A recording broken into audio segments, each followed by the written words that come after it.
You're listening to Signals from the Core, a podcast about adventuring in the core sector of the Mongoose Traveller 2nd Edition role-playing game. This is where the bureaucracy is dangerous, the nobles are lethal, and where power, paranoia, and prestige collide. I'm Captain Aurelius, and I'll be your host. In each episode, we explore the tangled heart of the Third Imperium through original story hooks, people of interest, encounters, locations, and the tools you need to bring high-stakes, low-trust campaigns to life. If your crew is headed for the throne world, buckle up, because here in the core, secrets don't stay buried. Not for long. When travelers make orbit over capital, the first thing they notice is the traffic.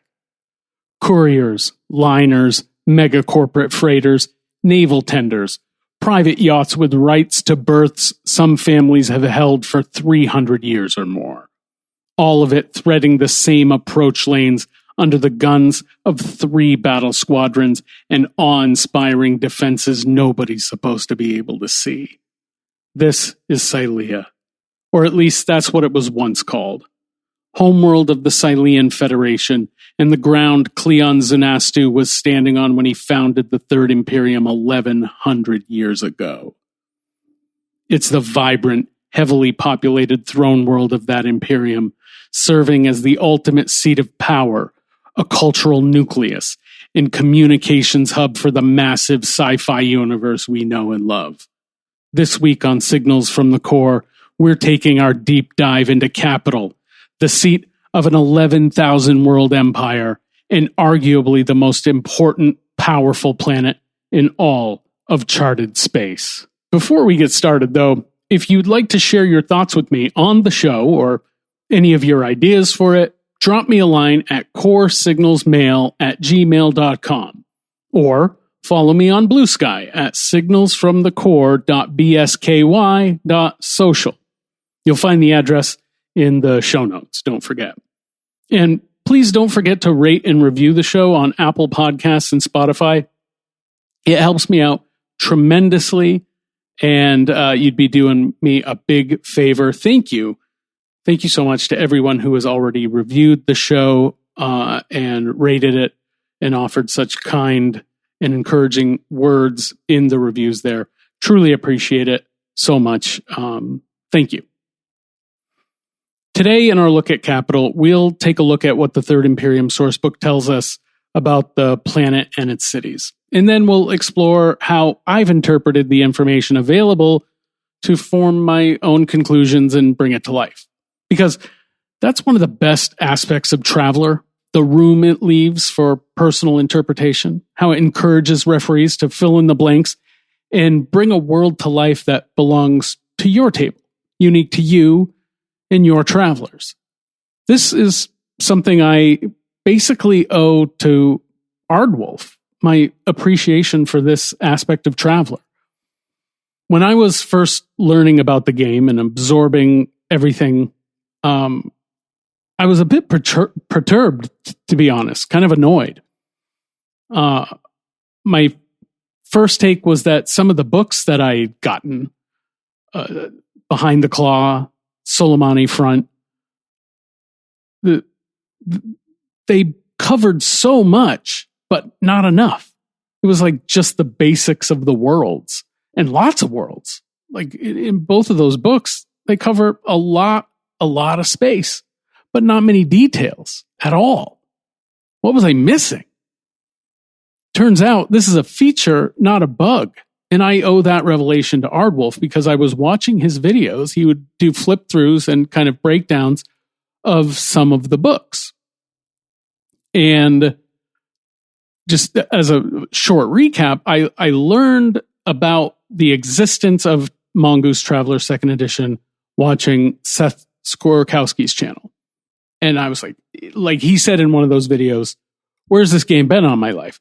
I had the same revelation when I listened to him teach the rules. Went out, instantly bought it, and he covered some of this, the interpretation and kind of how to go through the rules. And so I sort of knew, but he didn't go very deep into books like Behind the Claw, Soleimani Front, Third Imperium. I don't even believe existed at the time that I was learning about this. This would have been 2020, 2021. So I think the Third Imperium book maybe came out in 2022. I don't remember. But I didn't even if it had been released, I didn't have it yet for certain. And then I was just absorbing as much as I could about this game because I fell in love with it and I needed instantly to have more. I'm kind of like that. And I stumbled onto Ardwolf's Lair YouTube channel. And the way he broke it down, I'll never forget, it was an epiphany as he talked about how this was part of the beauty of Traveller, that he could look at the UWP and some of the kernels of information that they give you in these sector books and come up with your own, like it's just enough of a seed to get you going. The information provided in these books plants the seeds for the referee to water them in their own, in his own mind, and come up with worlds based off the information as they interpret it. That's amazing. Once I kind of flipped that switch in my brain, everything opened up for me. This was the framework, the toolkit for this vast setting where I didn't have to roll dice, though that sounds like a lot of fun. And I have the sector construction kit and all of the things. So you can build everything from scratch, or you can take this existing framework that gives you just enough to form some ideas, put some thought behind, well, why would that be? And what does that sort of mean? And come up with your own thing. And that's going to be different for my group at my table than it's going to be at your table with your group. So if we're at a Traveller convention and I'll take it outside of the core for a second. If we've all done adventures in Afate or Regina, and that's another, do you call it Regina or do you call it Regina? The source material doesn't give you a pronunciation key. I've heard it called both ways. That's one of the beauties of it. You kind of come up with your own pronunciation and you take those numbers and you come up with your own version of Afate, your own version of Regina or Regina.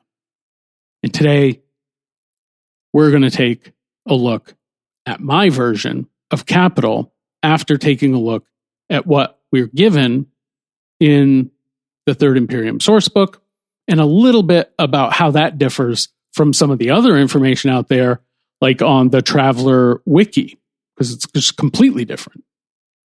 We'll get into that. And I hope you enjoyed the episode. Again, rate, review, drop me a line. Love hearing from y'all. And with that, let's get on with the episode.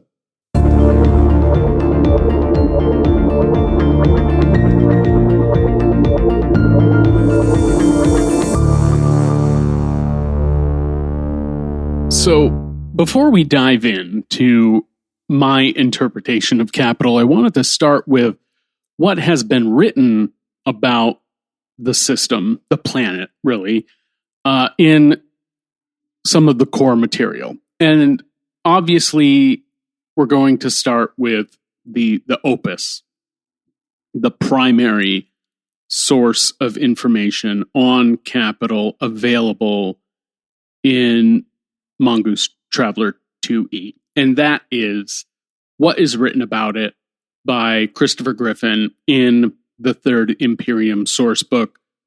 I have made it no secret that this is my absolute favorite book in the line. And so we'll just start there. Bear with me. I'm just going to read it. It's not that long.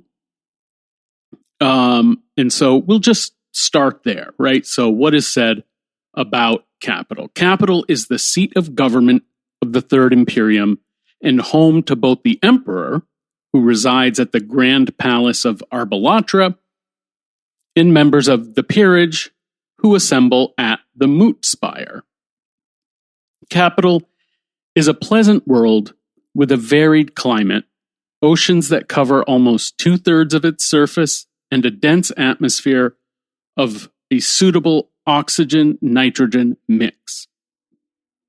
The residents of Capital have gotten used to the density of its air over time, but the atmospheric pressure at high levels of elevation are more comfortable for unadapted humans. The world has 5 continents and many large islands and archipelagos. Archipelagos? I've always had trouble with that word. Archipelagos. Its system primary is Cleon, a type G2 main sequence star, nearly identical to that of Terra in size and luminosity. However, Capital's slightly closer proximity to the star has made the world marginally hotter, giving it a large temperate zone with immense rainforests and river valleys. Its subtle 18-degree axial tilt results in consistent weather. The interaction of its dense atmosphere and star produces some extreme weather effects, including strong inland storms and hurricanes along the coasts. Technology is used to mitigate meteorological effects to ensure a pleasant and fruitful stay for visitors to the world. Capital has 2 small moons, neither of which are near enough to create significant tidal forces. Despite its middling size, Capital has higher than expected gravity at 0.69 g due to its thin mantle and larger than normal nickel-iron core. So that's kind of the science of the planet. Now we'll get into kind of the meat, the interesting stuff where a lot of my interpretation will come into play.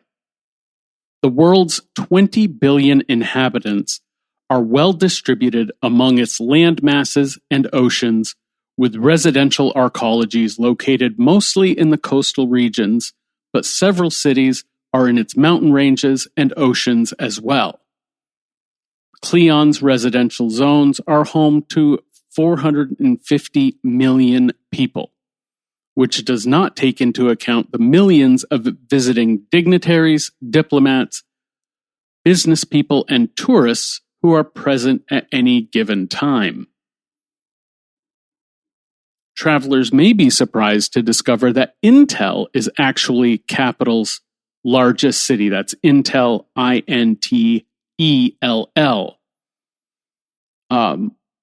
It has a total population of 562 million citizens living within its urban sprawl. The city of Intel is where Capital's primary administrative centers and light industry are located.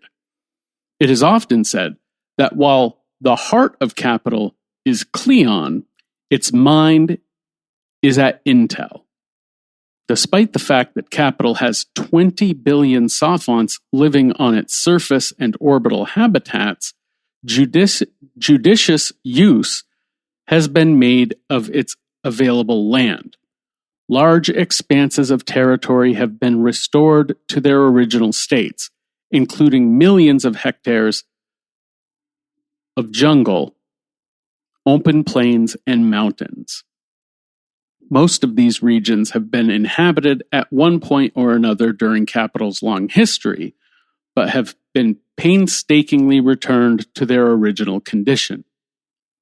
Capital was once known as Silea and has been inhabited by humans for hundreds of thousands of years. The Sileans, a human minor race, were seeded on the world by the ancients. After thousands of years of intermixing with Villani, Solomani, and other human subspecies, there are very few genetically pure Sileans remaining. However, there are some Silean populations that have preserved their genetic and cultural identities, mostly those who maintained an isolated existence in the mountain ranges of its third largest continent. Nevertheless, one will find billions of people on Capitol who claim Silean heritage, many of whom proudly participate in cultural events, traditions, and religious rituals that were practiced by their ancestors. Then we get into a little bit about the defense of the planet. So Capitol is well defended with 3 full batrons present in the system at all times. The planet is also defended by squadrons of smaller system defense spacecraft, dozens of orbital batteries of lasers and missiles, particle weapons, ground-based aerial defenses, and deep-sight meson guns. Capitol makes more of an effort than most worlds to conceal its defenses. While the Imperium wants its capital to be safe, it does not want to project the image that it is a militarized bunker anticipating an attack. Makes sense, right? Now we'll get into a little bit more of what makes up Capitol, but interestingly, a lot of this is concentrated on Cleon, which we'll get into. The most popular destinations on Capitol are in Cleon, where tourists go to see its many museums, shopping districts, the Grand Plaza of Heroes, and the palace grounds, where they can see the lofty Moot Spire, Cleon's tomb, the Crescent Lake, where the Second Imperial Palace crash-landed during the Civil War, and, of course, the Grand Palace of Arbalatra itself and its attending structures, which are Paulo's Annex, Tomutov's Palace, Tomutov's Palace, and the Trinary Consortium. Visitors of a more academic bent go to the Imperial Archives, where thousands of original documents and scholarly works are on display. There are many more popular destinations throughout the world and elsewhere in the system, so keep that in mind. War history aficionados make pilgrimages to the gas giant Zimaway, where retired capital ships perform reenactments of Arbalatra's famous battle for control of that planet. Now we talk a little bit more about the palace itself. The Grand Palace is a grandiose structure, a tribute to the magnificence and power of the Imperium. At 39 million tons and 1 kilometer in diameter, the sheer enormity of the palace never ceases to amaze visitors. The palace was completed in 633 after 4 years of construction. It's suspended half a kilometer from the surface of Capitol by a ring of gravitic suspensors emplaced below the grounds of the Imperial Park. The palace itself has backup gravitic devices within its hull, but should they ever be required, they have limited power and can only keep it aloft for a short period of time before they must gently set it down. Defenses include 4 deep meson bays, 8 particle accelerator bays, 8 missile launcher bays, and 8 point defense lasers. The palace is also protected with a thick layer of bonded superdense armor, nuclear dampers, meson screens, and radiation shielding. To top it off, the entire structure is psionically shielded to prevent any form of telepathic intrusion. The airspace within 100 kilometers of the palace is strictly controlled by security technicians within the palace and in subterranean control structures below the grounds. This impressive array of defenses is concealed from public view. It is of the utmost importance that the seat of imperial power not be seen as a fortified bunker. Shields and weapons, while necessary, show trepidation. The emperor strives to convey confidence and power. The palace does all that and more. The central shaft of the palace contains the imperial gardens and aquarium, each of which are approximately 400 meters deep and contain flora and fauna from places throughout the Imperium. Along the equator is a 25-meter wide promenade that encircles the entire palace sphere. The promenade has walkways, a tram, and a narrow highway for small vehicles. Its inner wall is adorned with scenes from imperial history. Speaking of history, the current emperor has access to the Hall of Wisdom, where he may speak with artificially intelligent simulations of all previous emperors. So a little adoption of some of what's happening in Foundation, if anybody watches that show. The throne room of the Grand Palace is a spacious octagonal room that is adjacent to the imperial residence. The emperor entertains his most esteemed visitors in this room. The hollowed iridium throne was built by Cleon Zunastu himself and is one of the few surviving artifacts from the first palace.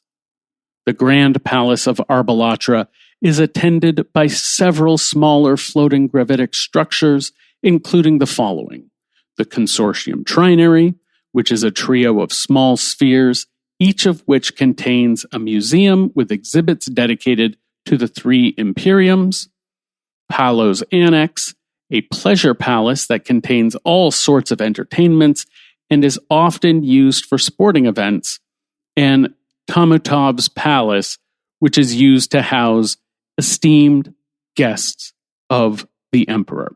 And that, for the most part, is everything we get on Capital. From there on the page, and this is page 157 and starts on page 155. Page 156 is a map of the world. And from there, from everything I just read, we move on to On. It is interesting to me, and we'll dig into this when I get into more of the interpretation aspects, right? When you look at the map of the world, basically what you get is 1, 2, 3, 4, 5 named cities. 5 named cities on the map in the sourcebook. They are obviously Cleon, which is located on the eastern coast of its main central continent. And then Intel, which is located on... Cleon is on the western coast. Sorry, right from left, Mark. The western coast of its central continent. And then Intel is located on the eastern coast of the central continent, almost directly across from Cleon. I will post this on Blue Sky. Follow me over on Blue Sky, or follow the show over on Blue Sky, signals from the core .bsky. You'll find it in the show notes. I don't have it in front of me. And then another city, Turthu, kind of along the western coast, south and just slightly east of Cleon. Just kind of follows that coastline, south and slightly east from Cleon. And southwest, diagonally, from Intel, down toward the southern peninsula of the continent. So those are the 3 kind of urban areas, cities, that are most closely located to each other. Then northeast on the same continent, that major, largest central continent,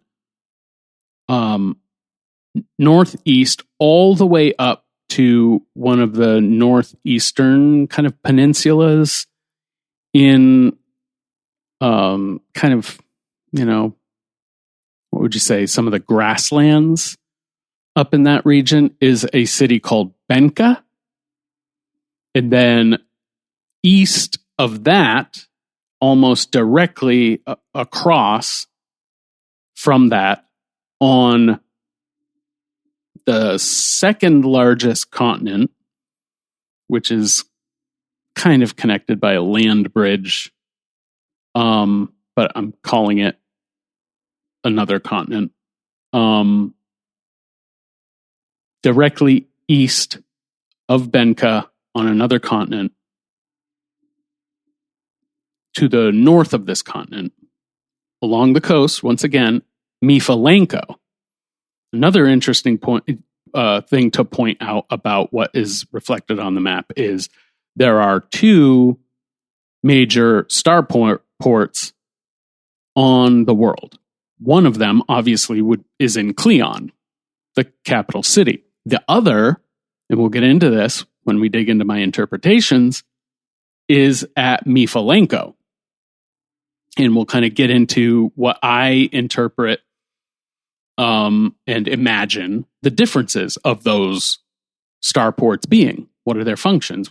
And I mean, it makes sense too, because they're on kind of different sides of the planet, right? They're very far apart. And if I actually had thought a little bit more forward, I actually would have calculated on the hexes how far apart they are. But again, follow me on Blue Sky, and you can see the map if you haven't already yourselves. Or I may actually do another breakdown of this on YouTube, so follow along on social. I plan on doing a little bit more YouTube kind of content, visual content, because a lot of what I want to do has a visual component, but I'm also an audio first kind of person, and I will never abandon the audio only podcast format. So fear not, my audio listeners. I am with you. I am a podcast person. I love listening to podcasts. Okay, rant over, moving on. So, Mifalenko, all the way up on the kind of northeastern end of the world map, Cleon, that central continent, southwest of the Mifalenko starport, probably Cleon, where most of the world traffic in terms of tourists coming in, dignitaries coming in.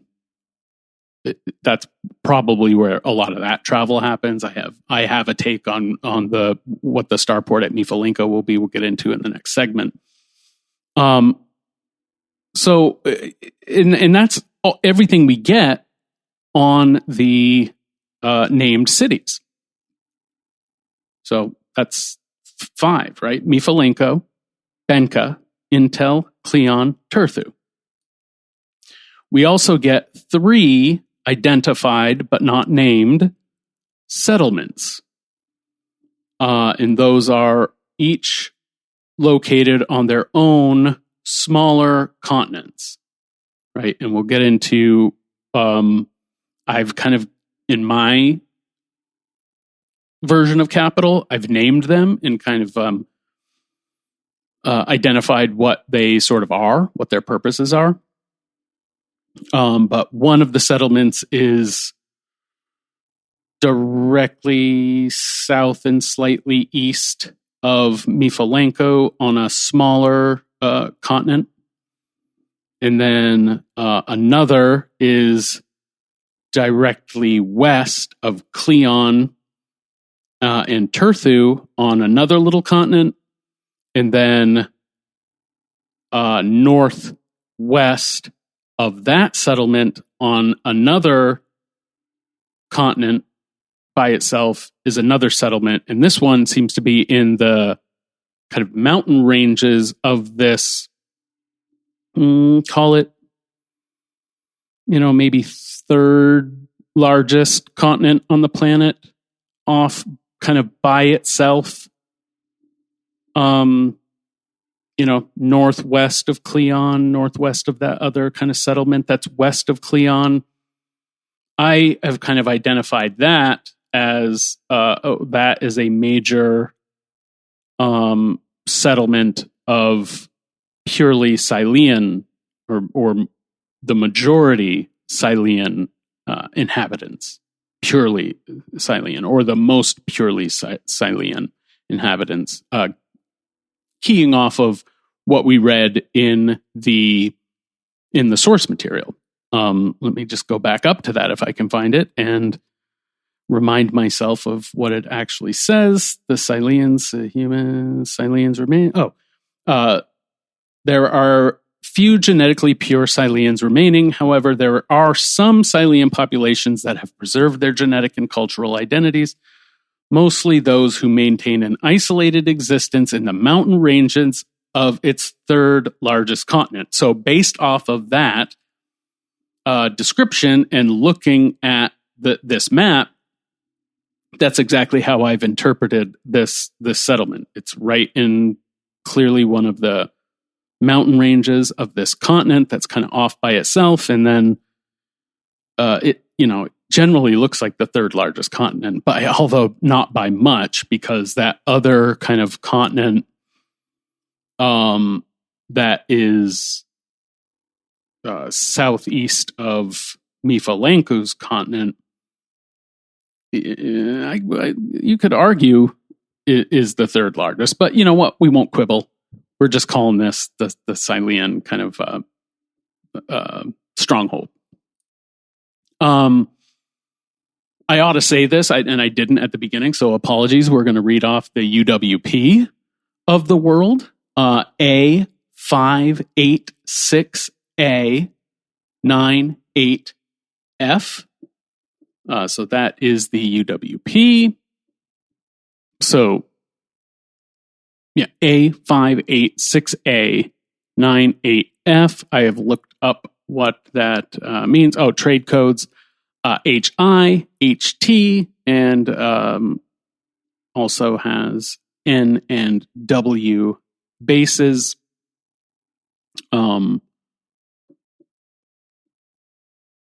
Which basically means a naval base, and W is a way station. So also has a way station. I believe we've talked about before. We've talked about the way station in Capital when we were looking at some of the singularity materials. But obviously, breaking down the rest of the UWP, obviously a starport, excellent facilities, right? Full shipyard, the whole 9 yards. The best in the best can refine fuel. Obviously has a high port and a low port, down port, ground based and orbital starport. 5 is the size. We already kind of went into it. Atmosphere, we already kind of talked about. The 8, the third digit is 8. That reflects its atmosphere that we talked about. Fourth digit, the 6, hydrographics, 60% surface water with oceans, vast rivers, lakes. Population, we talked about population's A, that's 20 plus billion permanent residents. Government is a 9, which is the impersonal bureaucracy. That's ruling functions are performed by agencies that have become insulated from the governed citizens. And examples include entrenched castes of bureaucrats and a decaying empire. Interesting. Examples of contraband, which we can get into: technology, weapons, drugs, travelers themselves, and psionics. Of course, we talked about that in my kind of opening episode of this series, how though banned within the Third Imperium, and I kind of got some flack from this, a lot of feedback about, you don't know what you're talking about. You said psionics, come into play. in the Third Imperium and in the core sector, even though it's banned, it's like, oh yeah, but they're people smuggle on them. People are smuggling them in and out. Just because they're banned doesn't mean they don't exist there. They do, and it's a ripe for the plucking seed for adventure, and backed up by the source material for Mongoose Traveller 2nd Edition, right here in the example contraband column of the government table in the core rulebook 2022 update. Anyway, thanks for coming to my TED Talk. Law level 8, very strict regulations, as you would expect here on Capital. Though not as strict as you would think, right? The highest law level in the core rulebook is a 9, where all weapons, all armor are banned. This is just at a level 8, where all visible armor is banned, and then everything up to and including all bladed weapons and stunners are also banned, which I guess leaves just a few weapons left between that and all weapons. We'll have to dig into that another time. But that is a law level of 8. And then the final number is F, which equates 15, which is the peak Imperial Standard technology. So pretty much the best of the best throughout the Third Imperium, and indeed in all of charted space. Massive floating structures, like we talked about, the psionic shielding, advanced technology, gravitic engineering, AI, holography, just everything you could think of, pretty much. It has. So that is the UWP and everything that is sort of spelled out there. And that is pretty much everything we are told about Capital in the Third Imperium Sourcebook. There are other sources that I have looked at in my kind of research as I kind of dig into, well, what is Capital really like? It doesn't really tell you much about the world or the cities or much at all, but one that I will very highly recommend, at least from a content standpoint, an interesting kind of take, less so for the rules, obviously, but for the background and the actual kind of material, is a GURPS source book called Nobles, which I have and have read, and it gives a lot of insight into how nobility works and society surrounding nobility, and a little bit about how the bureaucracy works. I drew from that kind of heavily when we talked about bureaucracy a few episodes back. A lot of my kind of fodder for that episode also came from some of what I read in this book. And so there's a little bit in that book as well that talks about the cost of living, for instance, on a planet like this, and the reasons why, and the kind of the social makeup. Again, very much heavily, as you might suspect, coming from a book called Nobles, very heavily tied toward that kind of nobility portion of the population, obviously with 20 billion people living on the planet, not anywhere close to the majority of the people on Capital are among the noble elite, but it nevertheless gives a lot of great background and texture that you can glean as you're kind of thinking through what your capital would feel and behave like were you to adventure there or set adventures there. Okay, when we come back, we will dig into my interpretation of all of this and kind of how I have thought about some of these cities that we learn about looking at the map and reading, particularly reading some of the information from the Third Imperium Sourcebook.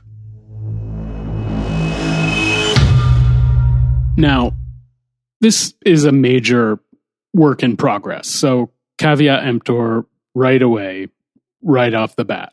This is not a painstakingly detailed blueprint of the entire planet. Not by any stretch. Not, at least not yet. But one of the biggest challenges to solve for when doing an interpretation of capital was the population conundrum relative to what the map shows. We're told in the sourcebook that Cleon has 450 million residents, right? And Intel, the largest city, has 562 million people. Combined, they account for just over 1 billion of the 20 billion inhabitants on or orbiting the planet. And so no other city can have more than 450 million people, presumably, right? Because the source material treats those two as kind of the primary cities. And it only mentions Intel as the largest city, which, like it says, may surprise a lot of people because you immediately kind of think of Cleon when you think of capital because it's where the palace is and et cetera, like we talked about in the last segment. So a referee needs to keep in mind the sense of scale when thinking about these cities and how they behave as well. To put it in perspective, the most highly populated city on Earth right now is Jakarta, with 42 million people. And kind of a breakdown of some other cities, the New York metro area is just under 20 million people, 19 some odd million. The London metro area is like between 9 and 10 million. Tokyo, 37 million. Shanghai, 31 million. In fact, the entire population of the US is less than 350 million. So far less than Intel and less than even Cleon, the entire country. So we're talking tremendous scale here, utterly unlike anything we've experienced here on Earth. There is just no city, no urban area at all in our reality that comes close to anything like what we're kind of discussing here. So the challenge of planning out how to treat capital becomes, how do you spread that population out while the 20 billion, while keeping in mind what we learn in the source book? Despite, this is quoting, despite the fact that capital has 20 billion sophonts living on its surface and orbital habitats, judicious use has been made of its available land, and that, quote, large expanses of territory have been restored to their original states, including millions of hectares of jungle, open plains, and mountains that previously had been populated and occupied, but now presumably no longer are. Right? So the sort of urban sprawl, 20 billion inhabitants spread out in cities of no more than 450 million people, that doesn't sound like much of an opportunity for, quote, judicious use of land I've ever heard of. It's kind of like, what are these areas going to look like? And especially as if the source book tells us, what does it say? Like, it's concentrated on the coastal areas, well distributed among its land masses and oceans, with residential arcologies located mostly on the coastal regions, right? But several cities in its mountain ranges and oceans as well. So it just feels like there's a lot on this map not filled in. So here we are. By my reckoning, the cities and settlements on the map, right, those 8 dots on the map, basically account for 12, 13% of capital's total population, the way I'm kind of distributing it, based off the constraints of none of the cities can be more than 450 million people. And you would think the 3 dots that are marked as settlements and not major cities, right, have to be kind of relatively smaller than the city populations.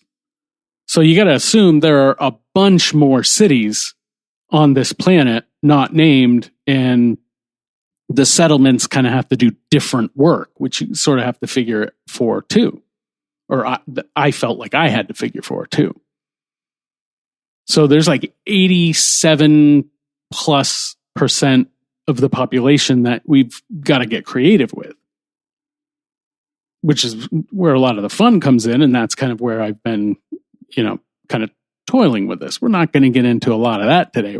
We'll keep it to the broad strokes, but it may be worth noting here to the Traveller Wiki, right? Because it comes up a lot and it's a great tool, Traveller Map, the Traveller Wiki.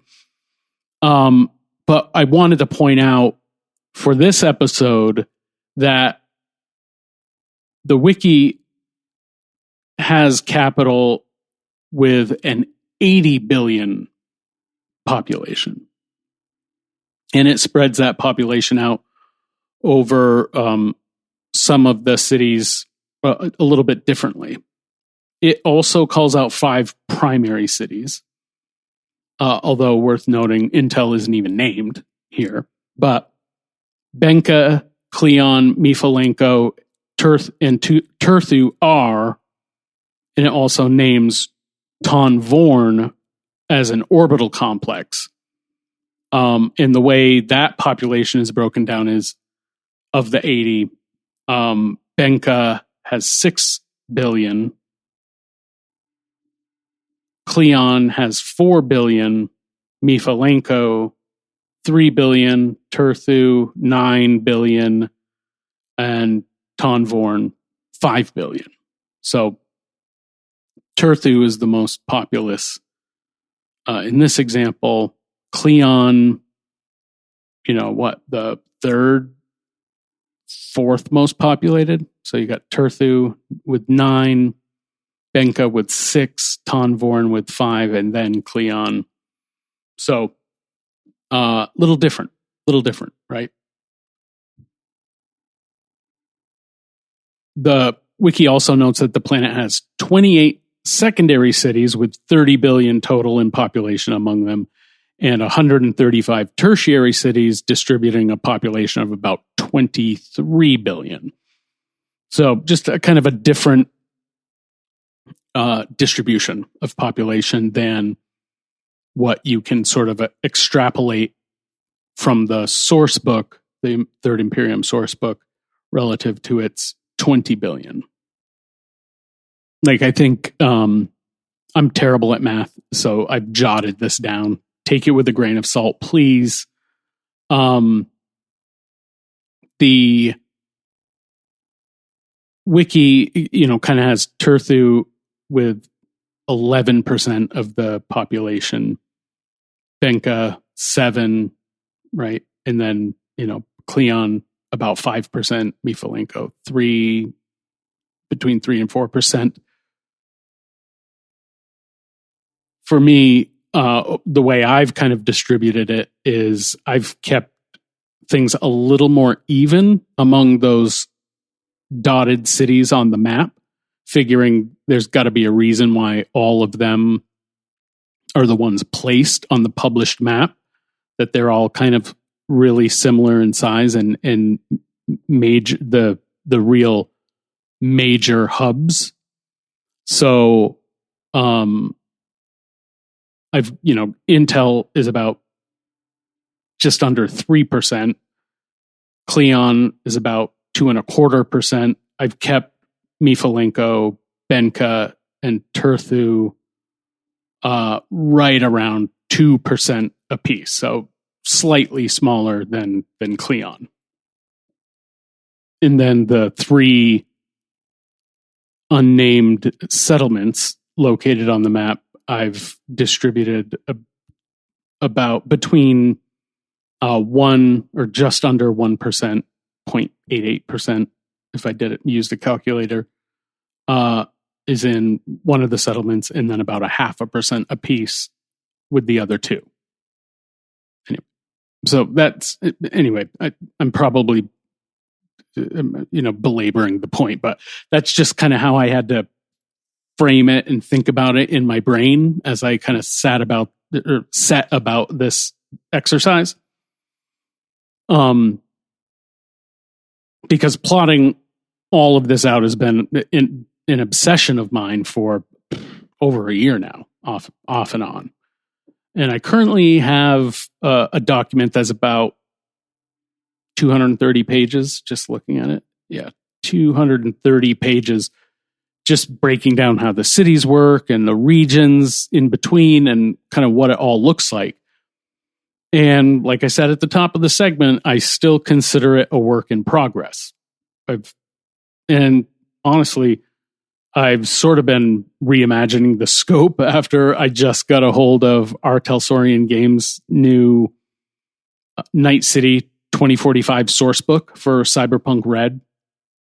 This thing, if you're into Cyberpunk Red at all, or if you ever played Cyberpunk 2020, I really recommend it. This thing is a massive 300 plus page tome documenting the setting. It's truly impressive. And when I got a hold of it, I was like, oh man, just kind of my mind opened up in terms of how you could really just dive into a setting in a way that appeals to me, but also in a way that I get is anathema to how Traveller operates, which is why it's kind of my thing, my project, something that I think works as a kind of fan or referee exercise versus something that I would ever expect Mongoose to put out, because it just, if they ever put anything out like this Night City sourcebook, it would be a completely different direction than the material that they publish in the way they treat Traveller, which, like I've said before, is just opposite of what I feel like the appeal of Traveller is. The appeal of Traveller, as I'll reiterate, is that the game and the publishers, the creators, always have, like from Mark Miller right on through to Lauren Wiseman and now with Mongoose, they give you just enough to get you started with some ideas and seeds, and with sort of the spine to extrapolate and interpret and come up with your own thing. And I love that. But I also love the concept of what R. Telsorian did with this Night City book. And I thought, wow, what if I thought about some of the settings that I really adore in Traveller through that lens? What could that look like? I mean, also maybe I'm a bit of a masochist, because thinking about it on that scale is actually kind of stupid as well to some degree, because I mean, man, unless you're never going to play outside of Capital, but then whatever, here I am, and it's fun and I love it. And so that's what we're doing here. So the work is not done by far, but I wanted to share some of the broad strokes for today's episode. And I feel like we'll be revisiting Capital a lot throughout the life of this podcast. I just have that feeling because, look, I love it. And like I've kind of hinted at or said before, in a lot of the ways that I think of adventuring and campaigning in the core, I kind of have this line that, all jump routes lead to capital. And so having that as this nexus of how the sector operates and the most important part of the setting, the core sector setting, I think it deserves a really rich exploration, which is sort of the journey that I've been on. Kind of, I know there are people who have a negative reaction whenever I bring up Star Wars, but it's, there is a reason why Coruscant is considered such a huge location, right? And if you Google or search around, what is the most important city or what's the most important planet in the Third Imperium, 9 times out of 10, the AI overview, curse it, is going to tell you capital. And all of the references that it pulls from to come up with that overview are from discussion threads in various forums that reiterate sort of the same thing. Capital is what makes the Third Imperium run. So it is the de facto primary planet in the Third Imperium right now. That probably wasn't always the case. Another planet high on my list of places that I would love to deeply explore someday is actually outside of the core sector, and that is Vland. But I digress. Let's get back to, hey, Captain, let's stick with the core sector, shall we? Yes, we shall. So let's just quickly break down the main cities, right? We'll just spend a little bit of time on each of the 5 named cities on the map, because the episode's getting a little long. And so, like I said, we'll come back to capital more and more over time. If you're interested, let me know in the comments or shoot me an email, coresignalsmail@gmail.com. Find it in the show notes. And let me know if you'd like to learn, hear, discuss more about how I think about capital. But without further ado, stop rambling, Mark. Let's go. Intel, 560 million people, right? 562 million, sorry. Located on the eastern coast of the central continent of the largest continent on the planet and the largest city on the planet as well. It runs the planet's bureaucracy and serves as the Third Imperium's main financial center, which earns it the nickname the brain or the mind of capital. Now, I've interpreted this, again, as the reminder. The source material says that the city of Intel is where capital's primary administrative centers and light industry are located.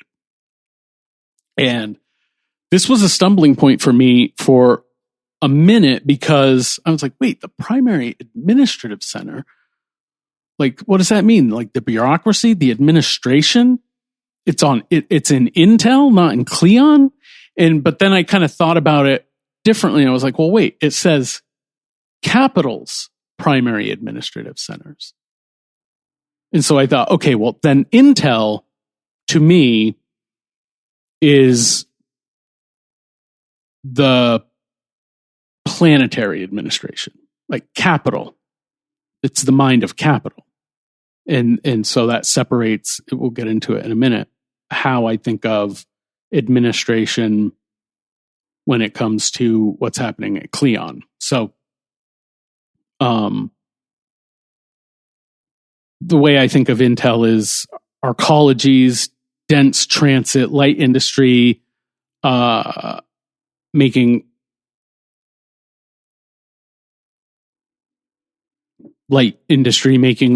only high value goods worth producing, where you got to think about like land costs a fortune here. Like I mentioned, we get out of the GURPS material, right? You got to think about how much it costs to live in a place like this.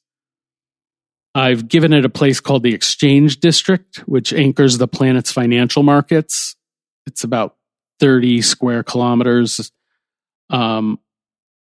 with the kind of a central tower rising 60 stories in these, large tiers that show live trades happening right on. It's kind of like a futuristic version of Times Square. Think about it kind of that way.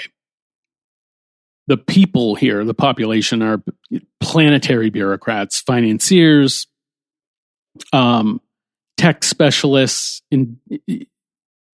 tech oligarchs, and it's linked by high-speed gravitic transit directly to Cleon. There's a tight corridor between the two for obvious reasons, right? As the two kind of major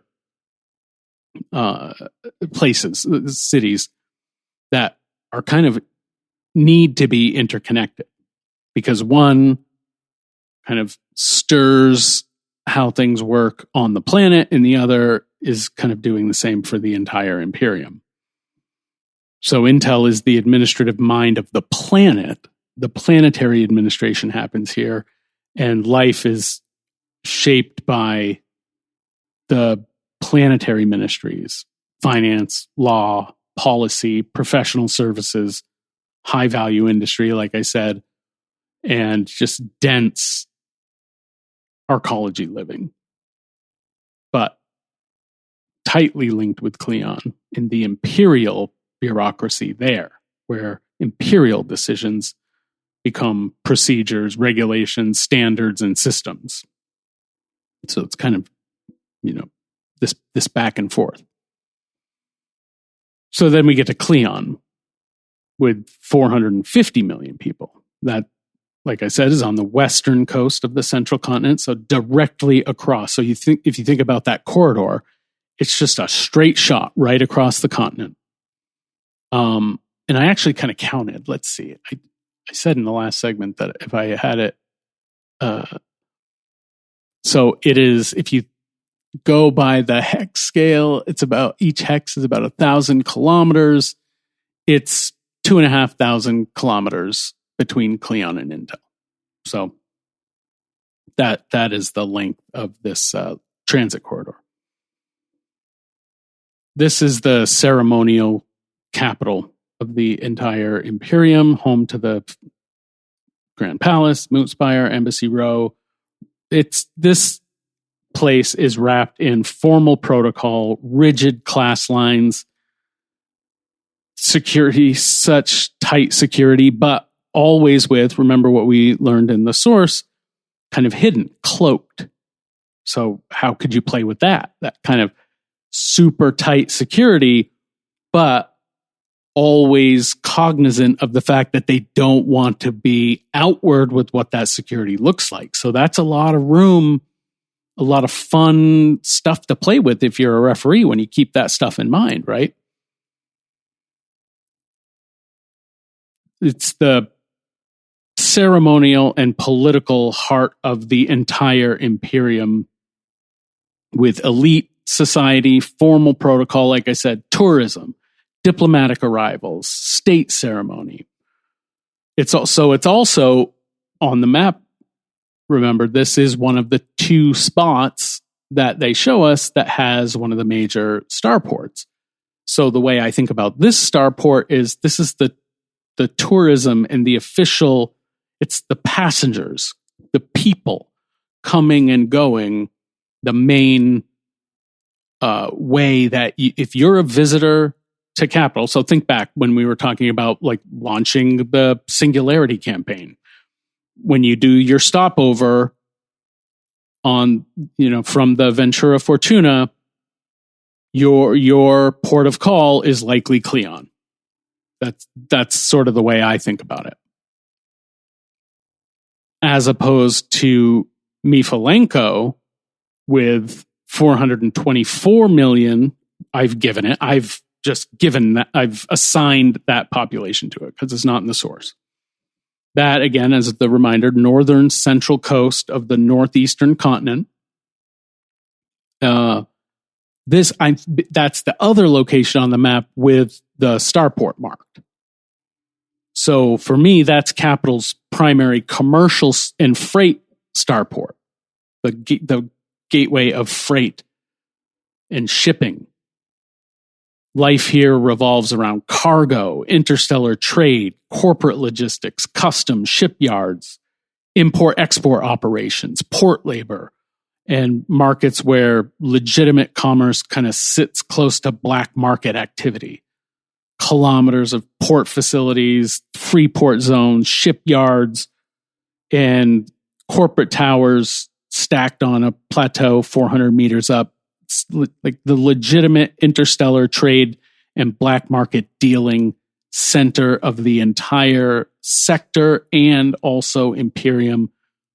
The way I think about it runs through Mifalenko. And it's also has to maintain kind of a tight relationship with Intel as well.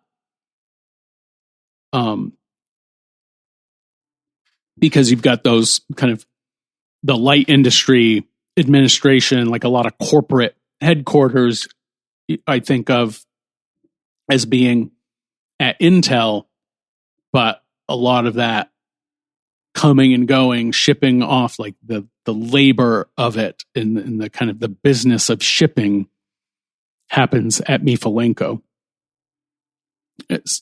So I've spent a lot of time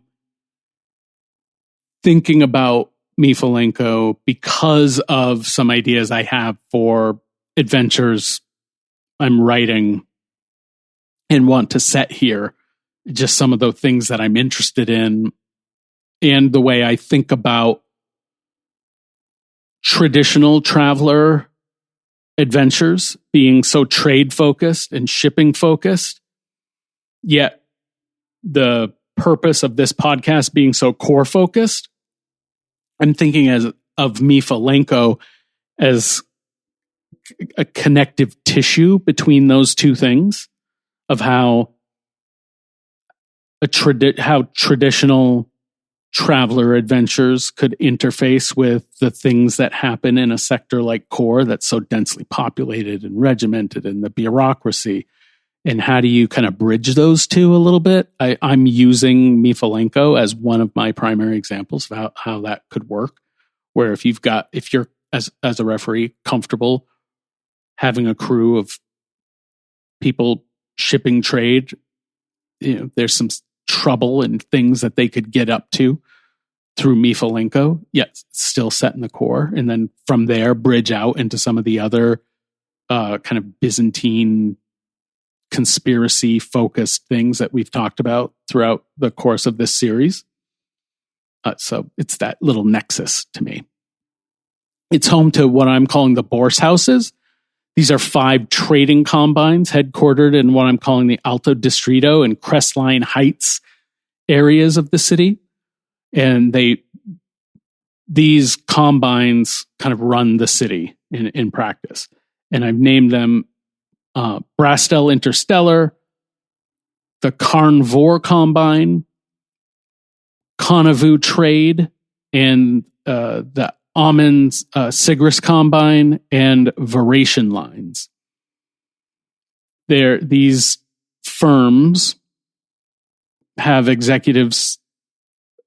They, among them, form this standing committee that doesn't really meet, but agrees nonetheless. Their consensus sort of emerges through lobbyists, club memberships, and sort of dinner conversations, informal meetings, wink, wink, in conversations that never, they don't have official minutes when they have these sorts of meetings. If you get my drift, it's all kind of under the table. It's all sort of not on the level. There's corruption, listeners. That's what I'm saying. And the city government defers to whatever they decide. They run the show. Their function, obviously, their official function is commercial control of the cargo port. They direct the high tonnage interstellar trade that defines the city, the setting, which means they effectively decide what moves through the largest freight hub on capital and on what terms. That makes them the kind of the main authority over the people who serve the port, which includes imperial stevedores, free port operators, the whole customs apparatus. They kind of have a stranglehold on all of it, even though each of those has enough sort of independent or bureaucratic strength to push back. Which, the stevedores, for instance, with a tight link to imperial bureaucracy, can shut down the starport inside an hour and keep it shut as long as it likes, which in my version here, the way I've kind of thought about the history, they've done it twice in the past century, just enough times to make themselves a serious sort of threat, or at least the idea of a threat with the Bourse houses, which have given concessions to the stevedores in the past that they still resent. So there's some tension there. The stevedores also obviously run their own intelligence service, their own legal staff. They have a small fleet of jump to packets, an entire apparatus. So the gist is, when the Bourse houses decide what moves through the port, they're sort of deciding it with one eye on the people who actually load the ships. So if you're a referee, your takeaway is you can hand travelers jobs from either side of this coin, I guess, is your main takeaway. The trading houses have at least one rivalry sharp enough to draw blood. There's kind of a blood feud happening here, the way I see it. Brastel and Voration have been undercutting each other with regard to the Analytic run, which I'm obsessed with for nearly a century. And I'm kind of playing around there as I think of ways to flesh out what the Analytic run could look like, which future episode fodder. Let me know in the comments if you'd like to learn more about that, if that's something you're interested in. Employees from both firms have died in incidents officially logged as traffic accidents, but everybody kind of knows there was beef that led to the deaths, the murders. So the houses aren't a unified block, right? Which gives referees fracture lines to play with. Any contract, cargo dispute, labor flare-up at Mifalenko can be tipped toward Brastel or Voration, and you can unravel from there. The travelers can end up, like I said, working one against the other without, really knowing. Then we move to Turthu, which I have assigned 415 million. This is on the Gulf near the peninsula running south from that central continent, same continent as Cleon and Intel, about 1,500 kilometers south of Cleon, basically. If you're kind of picturing this in your mind. This is the entertainment and culture capital of the Imperium. Studios, universities, conservatories, designers, performers, scholars, media producers. That's what defines this city. Its work shapes fashion, drama, music, celebrity, education, and culture trends across the entire sector and beyond, keeping in mind how, and we'll get into this in future episodes, how kind of celebrity would work in the sector and across the Third Imperium, given the speed or lack thereof at which things move in the Imperium. So what does celebrity and really look like? The studio quarter here holds the densest concentration of production facilities anywhere in charted space, exporting holodramas and fashion across sectors. And it's also has a University of Turthu, and what I'm calling the Imperial Conservatory of Music. Turthu would sort of play heavily in some of the ideas I have for fleshing out tourist stops in that kind of singularity campaign sandbox that I've talked about over the last couple of episodes.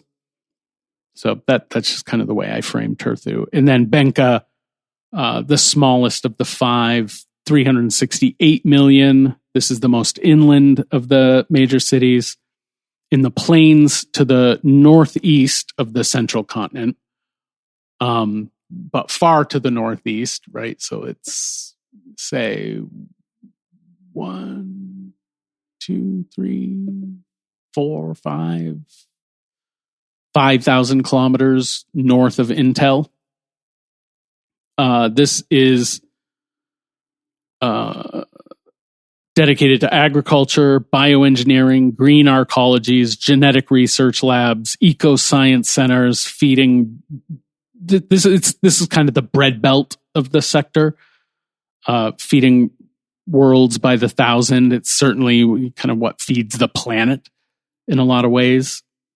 And so that's sort of the way I think of that. So that is kind of my overview of how I think about the planet. Like I said, there are also settlements. The one I was talking about up in the mountain ranges of the western continent, I think of the Silean stronghold of the planet. I call Orenthal. We'll get into that another time. But yeah, that is basically the gist, the large kind of framework of how I have plotted at least the areas marked on the map for capital.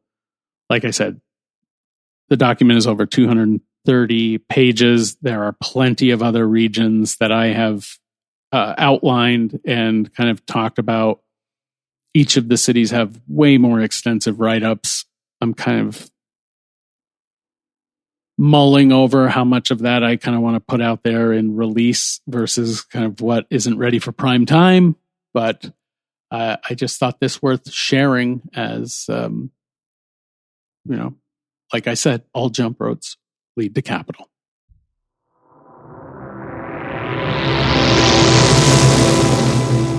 So that's the first look at our deep dive into capital. Like I said, we'll continue to come back to this place over and over throughout the life of this series. I'm certain of it.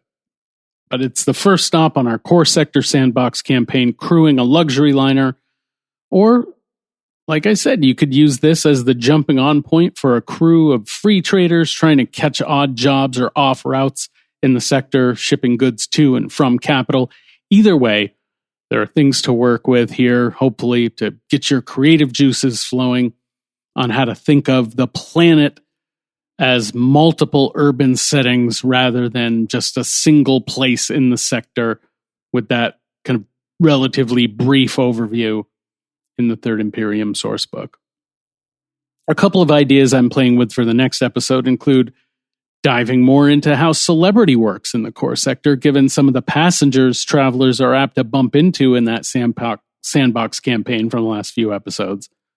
I've also got some cut content from today's episode that I could dive into. One looking at a fashion magnate, a potential patron named Jeffrey Lyle, and profiling him, as well as story seeds and related jobs he might ask the travelers to take on, and exploring his catalog of gear.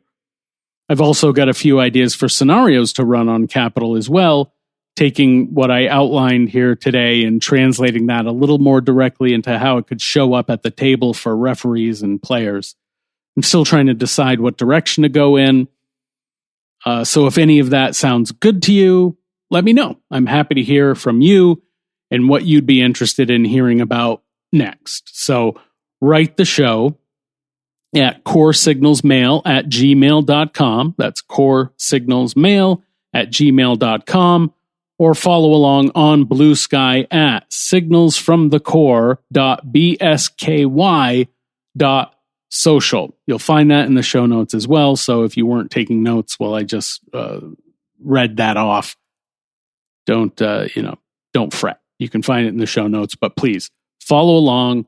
Let me know. Drop me a line. If you've got thoughts on what you'd like to hear in the next episode, please do let me know. You can also always find other ways to follow me on Linktree to make it easy to locate the show anytime. That will also be in the show notes. So I'm trying to make it easy for you all. If you enjoyed the show, please rate and review us on Apple Podcasts, Spotify, or your favorite podcast platform, but especially Apple Podcasts and Spotify. Reviews and ratings there go such a long way. And I'd really appreciate it. I've appreciated all of the reviews that I've received so far. Thank you all so much for being so generous and kind with your encouraging words for the show. It makes me so happy and puts a smile on my face. So thank you so much.